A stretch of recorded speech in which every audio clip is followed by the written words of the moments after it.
Гастроли Государственного русского театра драмы имени Фазиля Искандера в Адыгею прошли в рамках программы «Большие гастроли». 24 октября Русдрам представил зрителю Адыгеи два спектакля «Братец-кролик» и «Братец-лис» и постановку «Широколобы». Труппа театра отправилась на гастроли в составе 30 человек. Это актеры, режиссеры, постановщики, гримеры, световики, руководство театра. Театр часто выезжает с постановками в различные города России. Это необходимо в первую очередь для его развития. Это удивительная программа, удивительная возможность театра для театров развиваться.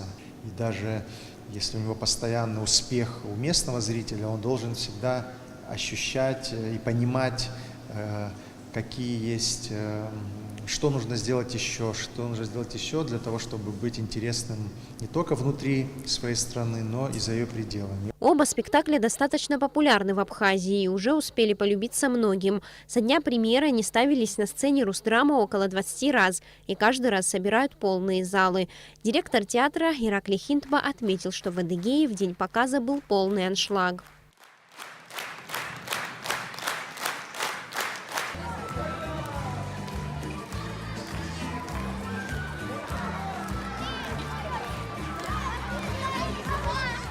Более 200 человек не смогли приехать из-за страшного стихийного бедствия. Уже в день показа спектакля там уже все бушевало, а люди должны были приехать из других городов Адыгеи и не смогли. Но все равно зал был практически полон, и это самое прекрасное, что может быть. И реакция, которая была в зале, она была невероятной. Ко мне подходили актеры Национального театра Адыгеи просто со слезами на глазах. Также Ираклий Хинтба отметил, что совсем скоро на сцене Русского драмтеатра произойдет еще одно важное событие.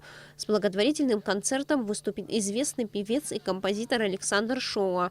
Все средства, собранные из продажи билетов, будут направлены на приобретение пестицидов для борьбы с пальмовым долгоносиком. С таким предложением Александр Шоа обратился к руководству театра и получил поддержку. И самое главное, что те деньги, которые мы соберем, мы передадим на борьбу с этим вредителем. Я думаю, их хватит для того, чтобы, по крайней мере, в городе Сухум пальмы все обработать. И это будет большим вкладом в борьбу.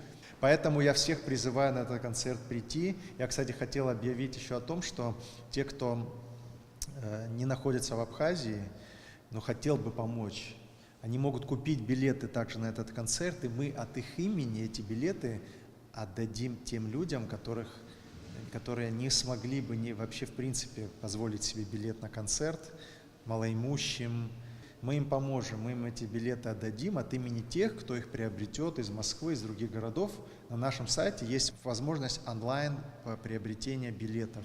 Концерт пройдет 2 ноября на сцене Русского театра. В исполнении Александра Шоа прозвучат авторские песни, а также мировые, джазовые и популярные композиции.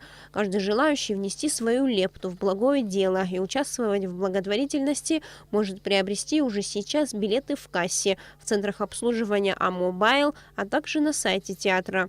Ираклий Хинтба также рассказал о том, что на лечение актера театра Рубена Дипеляна собрано порядка 300 тысяч рублей. Он также отметил, что все средства, вырученные с продажи билетов на спектакль «Кёджинские перепалки», пошли на лечение актера. Сбор средств продолжается. Когда мы объявили, что спектакль будет посвященный Рубену, сбору средств на его лечение, у нас был полный зал, люди покупали из Москвы билеты. Есть люди, которые нам просто дали деньги. Мы понимаем, что у нас такая поддержка. И я когда об этом, само все это началось, и когда я увидел, какой энтузиазм у людей, люди там, не знаю, даже по 200 рублей, по 500 рублей, но они отдают, они хотят, чтобы Рубен был здоров и хотят помочь нашему театру. Более того, на сайте у нас специальный есть там функционал, заходите туда и можете просто, если у вас есть пластиковая карта, перевести деньги на счет театра, там будет специальная специальная, где аккумулируются именно деньги на лечение Рубена. А мы уже потом оплачиваем услуги лечебного центра и так далее. 38-й театральный сезон Русского драматического театра откроется с постановки «Кёджинские перепалки». Кстати, теперь этот спектакль включен в репертуар театра. А в декабре этого года всех театралов ожидает премьера. Сария Смыр, Роберт Ломия, Абхазское телевидение.